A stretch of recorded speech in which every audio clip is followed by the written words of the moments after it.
ভাই এই বাদাম উঠাইছেন, পানি কত ধরেছিল খেতে চকে? আমার খেতে ভাই পানি মেলাই হয়েছিল, খেতে এই ফুটি হবো পানি। তাই হ্যাঁ অনেক কষ্ট হয়েছে ভাই বাদাম ভাই, উঠাইতে। কষ্ট মানে হয়েছে এই বাদাম বেচে পড়তে টাকা দিয়ে আর না যে খোয়াতে হবো না।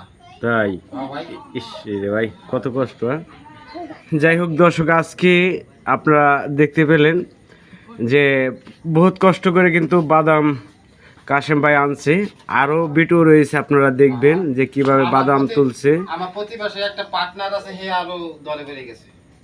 তাই আমার প্রতিবাসী একটা পার্টনার আছে, হ্যাঁ, তারপরে হে ওর শেষ হয়ে গেছে বাদাম উঠে যায়।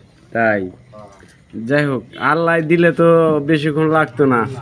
পানি নাইলে তো আপনারা ভালো থাকবে। হ্যাঁ ও মনে হয় ডুবাডুবি। তাই হ্যাঁ যাই হোক দর্শক দেখেন, আর এই বাদাম কিভাবে তুলে আপনারা অনেক ভিডিওতে দেখছেন। আর লং ভিডিও দেখতে চাইলে অবশ্যই এই চ্যানেলে চোখ রাখেন। আরও নিত্য নতুন ভিডিও নিয়ে আসতেছি। সবাই ভালো থাকবেন, সুস্থ থাকবেন। আসসালামু আলাইকুম।